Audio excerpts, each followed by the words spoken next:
Editing सिर्फ software चलाना नहीं है बल्कि एक आर्ट है और इस आर्ट को अगर आप सीख गए तो आप अपने कैरियर और क्रिएटिविटी को नई ऊंचाई तक ले जा सकते। एडोब प्रीमियर प्रो पे अगर आप वीडियो एडिटिंग सीखना चाहते हैं, अपने क्रिएटिव आइडिया को हकीकत में बदलना चाहते हैं तो ये क्लास आपके लिए है। एडोब प्रीमियर प्रो दुनिया का सबसे पावरफुल वीडियो एडिटिंग सॉफ्टवेयर है जिसका इस्तेमाल मूवी, म्यूजिक वीडियो और यूट्यूब क्रिएटर्स तक कर रहे हैं। इसमें आप basic video editing, cut, trim, merge, transaction, effect को भी ऐड कर सकते हैं, टाइटल और text animation, colour correction, colour grading, audio mixing भी इसके अंदर कुछ हद तक कर सकते हैं। तो ये सब चीज़ें कैसे यूज किए जाते हैं, इन सभी ऑप्शंस को हम देखेंगे। तो आज के इस वीडियो से प्रीमियर प्रो को हम स्टार्ट कर रहे हैं और इस वीडियोज में हम प्रॉपर कवर कर रहे हैं प्रीमियर प्रो के वर्क स्पेस कैसे होते हैं, उसको कैसे एडजस्ट करते हैं। और आपको बताना चाहते हैं कि अगर आप प्रीमियर प्रो का बेसिक नॉलेज रखते हैं, अगर आपको कुछ पहले से आइडिया है प्रीमियर प्रो अगर आप यूज कर रहे हैं, तो भी मैं आपको ये सजेशन देना चाहूँगा कि आप इस सीरीज को देखें, क्योंकि इसके अंदर बहुत सारा मटेरियल्स आपको देखने को मिलेगा, बहुत सारे चीज़ है जिसको आप देख कर सीख सकते हैं। तो चलिए वीडियो को स्टार्ट करते हैं। और एडोब प्रीमियर प्रो को अगर आप डाउनलोड करना चाहते हैं तो उसके ऑफिशियल वेबसाइट adobe.com पे जाके डाउनलोड कर सकते हैं। वहाँ से डाउनलोड करके आप प्रीमियर प्रो को जैसे स्टार्ट करेंगे ना, तो ये वेलकम विंडोज कुछ इस तरीके से इसका दिखेगा। इसको हम लोग वेलकम विंडोज बोलते हैं, इसको होम विंडोज भी बोला जाता है। और यहाँ पे रिसेंट के अंदर यहाँ पे जो भी लास्ट टाइम जिस प्रोजेक्ट पे काम हुआ है वो यहाँ पे दिख रहा है। और यहाँ पे देखिए न्यू प्रोजेक्ट क्रिएट करने का ऑप्शन दिखेगा, तो यहाँ से आप न्यू प्रोजेक्ट बना सकते हैं। जैसे किसी का भी वीडियो हमें एडिट करना है तो सबसे पहले हमें न्यू प्रोजेक्ट बनाना होता है। उसके अंदर ऑडियो लाते हैं, वीडियो लाते हैं, बहुत सारे इफेक्ट ऐड करते हैं, तो वो हम यहाँ से प्रोजेक्ट सबसे पहले क्रिएट करते हैं। और ओपन प्रोजेक्ट भी है यहाँ पे। तो ओपन प्रोजेक्ट का मतलब हुआ अगर आप पहले से किसी प्रोजेक्ट पे काम किए हैं तो उसको हम ओपन करते हैं। जैसे किसी एक प्रोजेक्ट को हम स्टार्ट किए, उसका 50% वर्क किए और सेव कर दिए, तो फिर अगले दिन उसको हम यहाँ से ओपन प्रोजेक्ट करके फिर हम इसको स्टार्ट कर सकते हैं सेम प्रोजेक्ट को। यहाँ पे अभी हम होम विंडोज पे ऑलरेडी हैं और लर्न पे अगर आप क्लिक कर रहे हैं तो यहाँ पे कुछ मटेरियल्स है, यहाँ पे कुछ चीज़ें हैं जो लर्न कर सकते हैं। कुछ टेम्पलेट्स को भी यूज कर सकते हैं और यहाँ पे कुछ ऑप्शंस दिए हुए हैं, जैसे ये न्यू टीम प्रोजेक्ट है, ओपन टीम प्रोजेक्ट है। अब न्यू टीम प्रोजेक्ट क्या है,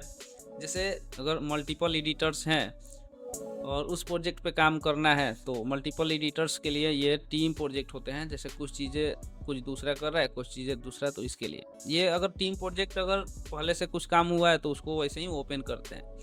यहाँ पे ओपन रूस प्रोजेक्ट है। रूस भी एक एप्लीकेशन है, वो भी एडोब का ही है। अगर रूस पे कुछ काम किए हुए हैं, वीडियो कुछ अलाइन वगैरह किए हैं या कुछ एडिट वगैरह किए हुए हैं, तो उस प्रोजेक्ट को हम यहाँ से ओपन कर सकते हैं। तो चलिए सबसे पहले हम यहाँ पे एक न्यू प्रोजेक्ट क्रिएट करते हैं। इस वजह से आप क्रिएट करेंगे तो यहाँ पे प्रोजेक्ट का नाम और प्रोजेक्ट कहाँ सेव करना है वो लोकेशन पूछेगा। तो हम यहाँ पे प्रोजेक्ट का नाम जो है ना, यहाँ पे हम कुछ लिख देते हैं और लोकेशन जो है यहाँ से सिलेक्ट कर सकते हैं। बाय डिफ़ॉल्ट जो दिया हुआ है उसको ही हम रखते हैं फिलहाल में, और यहाँ से करते हैं क्रिएट। अब जैसे क्रिएट करेंगे ना, प्रीमियर प्रो जो है वो स्टार्ट हो जाएगा। अब इसके अंदर क्या है कि यहाँ पे देखिए 3 सेक्शन है। जैसे ये एक इंपोर्ट का सेक्शन है, एक एडिट का सेक्शन है, एक एक्सपोर्ट का है। तो इंपोर्ट के अंदर क्या होता है ना कि वीडियो को इंपोर्ट किया जाता है। यहाँ पे देखिए आपका कुछ लोकल हार्ड ड्राइव जो है वो दिखा रहा है। ये कुछ अगर आप एक्स्ट्रा कनेक्ट किए हुए हैं दूसरा डिवाइस तो उसके लिए है।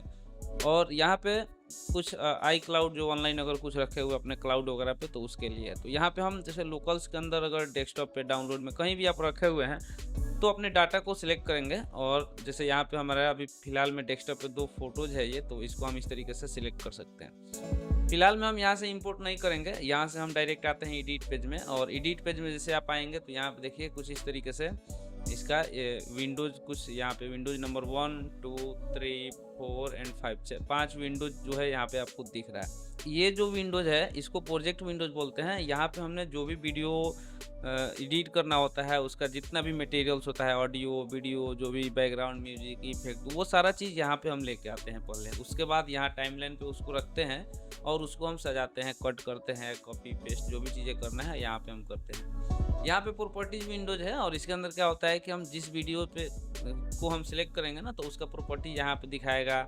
और यहाँ पे क्या है कि ये प्रोग्राम विंडोज है, हमने जो भी टाइमलाइन पे वीडियो एडिट करेंगे ना उसका प्रीव्यू यहाँ पे होगा, ठीक है। और यहाँ पे ये जो विंडोज है इसको सोर्स विंडोज बोला जाता है। ये इसका काम एक्चुअल में क्या होता है ना कि आपके जो वीडियोज है बिन में यहाँ पे प्रोजेक्ट के अंदर जो भी वीडियो रहेगा उस पर डबल क्लिक आप जैसे करेंगे तो यहाँ पे वो प्ले हो जाएगा।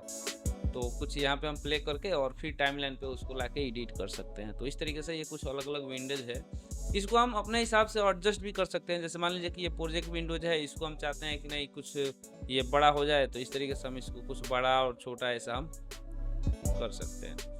इसको हम यहाँ से निकाल के दूसरे जगह अगर रखना चाहते हैं, जैसे मान लीजिए कि ये प्रोजेक्ट विंडोज है और इसको उठा के हम दूसरे जगह रखना चाहते हैं, तो प्रोजेक्ट विंडोज को यहाँ पे हम जैसे लेके आएंगे तो हम यहाँ पे जैसे इसके अंदर हमें रखना है, तो यहाँ पे देखिए कुछ इस तरीके से ये ब्लू एक्टिव हो रहा है, इसका मतलब इसके अंदर ये आएगा देखिए।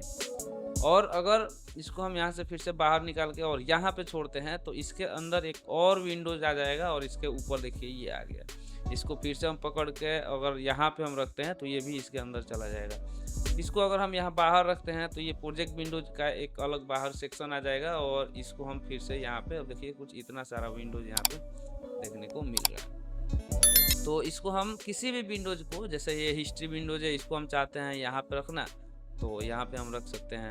इसको हम चाहते हैं कि क्लोज करना, तो ये 3 जो ये बर्गर साइन दिख रहा है इस पर आप राइट क्लिक करेंगे तो यहाँ पे क्लोज पैनल दिखेगा, इस पर आप क्लिक कर दीजिएगा, क्लोज हो जाएगा। मेटा डेटा को भी क्लोज करना है तो यहाँ से हम क्लोज पैनल कर सकते हैं। इस तरीके से किसी भी विंडोज को हम चाहते हैं क्लोज करना या फिर इसको यहाँ से उठ के दूसरे जगह रखना, इसको अपने पसंद के हिसाब से एडजस्ट करना, तो ऐसा कुछ हम एडजस्ट कर सकते हैं। अब हमें लग रहा है कि इसके अंदर ज़्यादा उथल पुथल हो गया है, ये कुछ इधर उधर हो गया, हमें जैसा था वैसा करना है, तो उसके लिए अपने ये लेआउट्स को जो है ना हम इसको रीसेट कर देते हैं।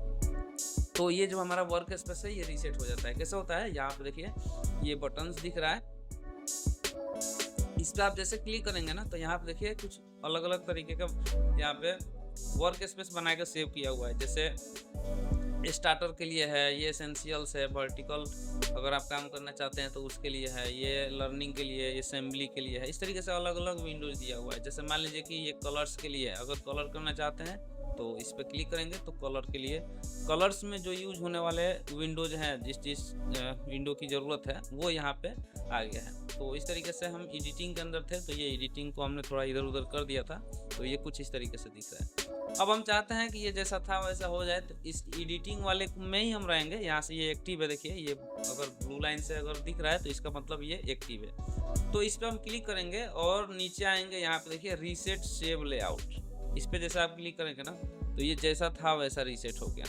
ठीक है, अब इसको हम चाहते हैं कि ये जो हम वर्क स्पेस है हमारा, इसको हम थोड़ा अपने हिसाब से मॉडिफाई करके और उसको अपने नाम से सेव कर दें। जैसे यहाँ पे ये एडिटिंग कलर इफेक्ट दिख रहा है ना, ऐसा हम अपने नाम से भी अगर सेव करना चाहते हैं तो क्या कर सकते हैं। जैसे मान लीजिए कि इसका हमें नहीं अभी ज़रूरत नहीं है तो इस पर हम राइट क्लिक करके क्लोज कर देंगे। इफेक्ट हमें चाहिए तो इसको थोड़ा आगे पीछे ऐसा हम कर सकते हैं। ये मीडिया ब्राउज़र हमें फ़िलहाल में चाहिए तो रखते हैं, ग्राफिक्स भी हमें चाहिए, लाइब्रेरी की ज़रूरत नहीं है तो इस पर हम राइट क्लिक करके और क्लोज विंडोज कर देंगे। मार्कर की भी ज़रूरत नहीं है तो इसको भी हम यहाँ से क्लोज कर सकते हैं। एक चीज़ और है, यहाँ पे अनडॉक पैनल दिया हुआ है, इस पर अगर आप क्लिक करेंगे ना तो ये बाहर निकल जाता है, तो ऐसा बाहर निकल जाएगा, फिर यहाँ से आप क्लोज कर सकते हैं। ये हिस्ट्री है, इसकी भी ज़रूरत नहीं है तो यहाँ से हम कर देंगे क्लोज। अब यहाँ पे हमें प्रोजेक्ट चाहिए, इफेक्ट चाहिए और ये मीडिया ब्राउज़र चाहिए, ये इतनी सी चीज़ चाहिए और इसके अंदर हमें सोर्स ये रखना है, इफेक्ट कंट्रोल। इस तरीके से हमें जिस चीज़ की ज़रूरत है उसको हम रखेंगे। इसको थोड़ा सा अलाइन कर देंगे ऐसा और इसको हम इतना पे, अब अपने पसंद के हिसाब से इसको हमने क्या किया, एडजस्ट कर दिया। अब इस वर्क स्पेस को हम सेव कर देंगे ताकि कभी भी इधर उधर कुछ हो तो हम हमारे नाम से हम वर्क स्पेस में आएंगे तो हमारे नाम से जो वर्क स्पेस रहेगा उसको रीसेट करेंगे तो वो जैसा हम सेव किए थे वैसा हो जाएगा। तो कैसे होगा, इस पर हम क्लिक करेंगे यहाँ पे ये वर्क स्पेस पे और इस पे जैसे आप क्लिक करेंगे तो यहाँ पे देखिए सेव न्यू वर्क स्पेस का आपको एक सेक्शन दिखेगा। इस पर आप क्लिक करिएगा तो यहाँ से अपने वर्क स्पेस का नाम दे सकते हैं। यही चीज़ यहाँ पे आप विंडोज के अंदर आके और वर्क स्पेस और यहाँ पे भी आप यहाँ पे देखिए new save as new workspace दिया हुआ है, इस पर आप क्लिक करिएगा तो यहाँ फिर से हम वहीं पहुँच गए। तो यहाँ पे हम जैसे मान लीजिए कि अपना नाम दे देते हैं, नाम अपना दिए वर्क स्पेस का और इसको हम जस्ट कर देंगे सेव। तो यहाँ पे देखिए वर्क स्पेस जो है हमारा वो सेव हो गया है। अब हमें फिर से एडिटिंग के अंदर आना है और एडिटिंग वाले वर्क स्पेस को हम यहाँ से कर देते हैं रीसेट। एडिटिंग वाले को रीसेट कर देते हैं। तो यहाँ पे देखिए रीसेट हम कर दें ताकि एडिटिंग का जैसा था वैसा हो जाए। और हमने अपने नाम से जो सेव किया है, तो यहाँ पे हमने अपने नाम से जो सेव किया है वो उस पर हम क्लिक करेंगे, ये अनिल शर्मा, तो हमारा जैसा हम बना के रखे थे वो वैसा वर्क स्पेस हमें यहाँ देखने को मिल जाता है। तो ये एक्चुअल में इसका क्या होता है ना कि हमें ज़रूरत के हिसाब से, जैसे टूल्स तो इसके अंदर बहुत सारा है, बहुत सारा विंडोज है, सबको एक बार ओपन कर लेंगे तो कोई दिक्कत हो जाएगा, बहुत सारा विंडोज दिखेगा, एडिटिंग सही से नहीं होगा। तो हमें जिस चीज़ की जब ज़रूरत होता है ना उसके हिसाब से हम विंडोज़ के लेआउट्स को एडजस्ट करके और अपने हिसाब से सेव कर सकते हैं इस लेआउट को, ठीक है। अब जैसे मान लीजिए कि हमें रील्स टाइप्स का वीडियो अगर एडिट करना है तो उसके लिए भी एक सेव कर सकते हैं इस तरीके से।